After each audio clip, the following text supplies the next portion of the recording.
মানে যতক্ষণ পর্যন্ত টোটাল রেস্কিউ অপারেশন ওভার না হয়েছে ততক্ষণ পর্যন্ত সকাল 9টা থেকে আমাদের পুরো অ্যাডমিনিস্ট্রেশন, চিফ সেক্রেটারি থেকে শুরু করে, ডিএম থেকে শুরু করে, পুলিশ থেকে শুরু করে, আমরা সঙ্গে সঙ্গে স্পটে অ্যাম্বুলেন্স পাঠাই, মেডিকেল হসপিটালে ডাক্তারদের পাঠাই, মেডিকেল কলেজে ভর্তির ব্যবস্থা করি, ডেড বডি রেস্কিউ করি এবং ডিজাস্টার টিম পাঠাই। টোটালটাই আমরা করি।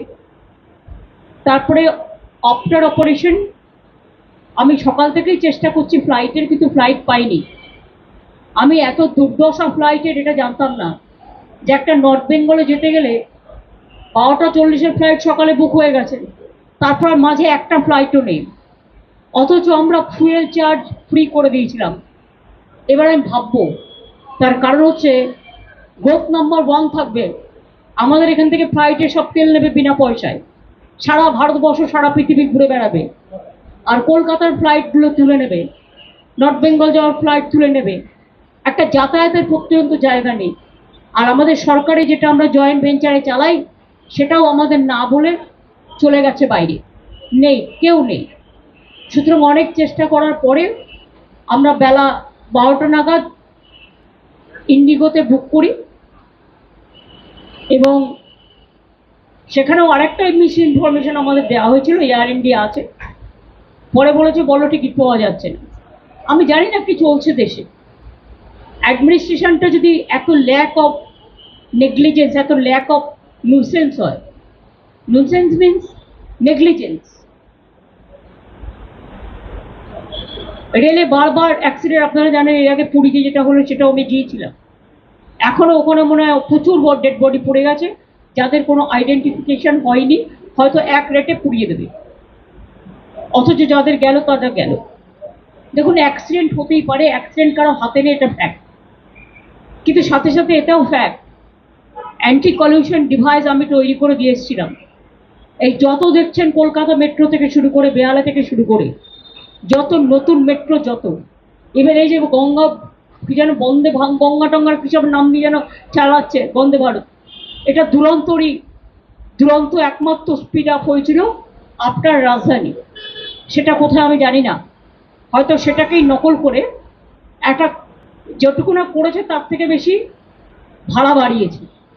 প্রতিদিন শিয়ালদায় মানুষের কি নিত্যযাত্রীদের যা সমস্যা আপনারা প্রতিদিন আমি দেখতে পাচ্ছি, এবং আমি জানি না এই জায়গাটায় কেন বারবার এটা ব্ল্যাক স্পট। তার কারণ হচ্ছে এর আগেও গাইসাল ইনসিডেন্ট হয়েছিল, যেটা মনে রাখবেন, ওর থেকে একটু দূরে চোপড়ার কাছে বর্ডারে ফাঁসি দেওয়াতে আজকে যেটা হয়েছে অ্যাক্সিডেন্ট, এটা আরো মারাত্মক হতে পারত। একটা ট্রেন এসে যখন আর একটা ট্রেনকে ধাক্কা মারে তখন ঠিক থাকে না একটা বডি কোলাপস হবে না 10টা কোচ, ইট ডিপেন্ডস অন। সুতরাং তাও 70-80 জন আহত, এখনো 20 জন ক্রিটিক্যাল আছে। আমি যেহেতু কোনো যাতায়াতের ব্যবস্থা ছিল না, চেষ্টা করা সত্ত্বেও সেই জন্য দেরি হলো, কিন্তু আমি অপারেশনটা টোটাল করে দিয়েছি। আমি এখান থেকে নর্থ বেঙ্গল মেডিকেল কলেজে যাব। চোপড়ায় যেখানে সব কাজ হয়ে গেছে, নতুন করে আমি আর যাচ্ছি না। আমি সকালবেলায় ওখানকার এমএলএ হামিদুলকে ফোন করেছিলাম, ওদের আজকে বকরি ঈদ আছে, আমি বড়কে জানিয়েছি, সঙ্গে সঙ্গে স্পটে যেতেও বলেছিলাম, ও নিশ্চয়ই টেক কেয়ার করেছে, বাদ বাকি প্রশাসনও করেছে।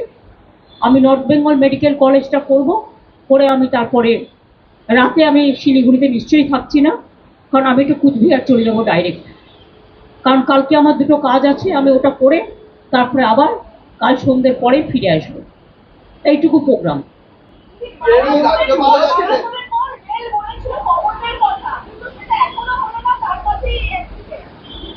কি বলেছিল?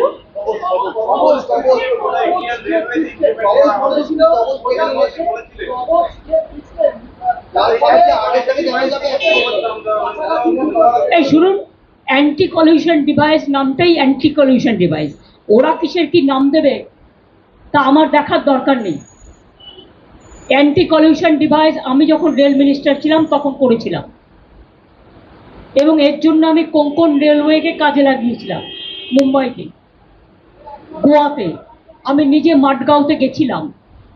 সেটা দেখার পরে এটাকে আবিষ্কার করে প্রত্যেকটা ট্রেনে লাগানো হয়েছিল, যদি ড্রাইভারও ঘুমিয়ে পড়ে অ্যালার্ম দেবে। দুটো ট্রেন কাছাকাছি চলে আসলে আটকে দেবেন, এরকম নানা রকম সিগন্যালিং সমস্ত। সুতরাং ওরা ওদের ভাষায় প্রত্যেকটা জিনিস, ভাতটাকে এখন কেউ ভাত বলবে, কেউ রাইস বলবে, কেউ চাল বলবে, কেউ আবার আরও কিছু নতুন ভাষা যুক্ত করতে পারে, সেটা তার নিজের ব্যাপার। বল আগে মানুষের রক্ষা কবচ, তারপরে এ সমস্ত নানা রকম কথা বলবেন।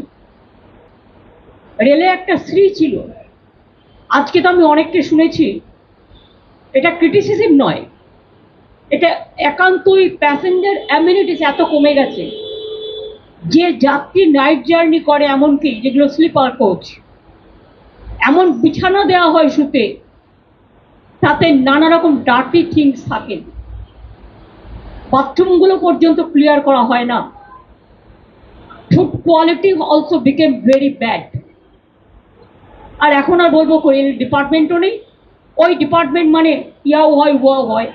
এখন তো আর রেলে বাজেট নিয়ে উঠিয়ে দিয়েছে, রেল মিনিস্ট্রিটা আছে, কিন্তু রেলের সেই আগের যে মাধুর্য সেটাকে নষ্ট করে দিয়েছে। সুতরাং rail have become totally parentless. Only you can see railway at the time of inauguration, so many talking points and so many beautification of words, and just like it's a fashion, but they don't take care about the passenger amenity. I'm sorry, I worked as a railway worker, so I know the things. Even they are not taking care for the railway officials, railway engineers, railway technical staff, safety security officials, and the workers also. They are also in problem. Their old pension is been withdrawn, whatever I have seen through the newspaper.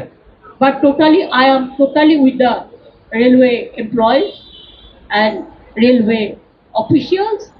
They are trying their best, but this government is careful only to take so many measures about the election, how to go for hacking, how to go for manipulation, how to go for rig the election, and if the number one is the party to it. I'm not only telling the government who are the organizer, then where the country will go. Is it not the mockery? I think they should give more time for the governance, not for utterance. Thank you so much.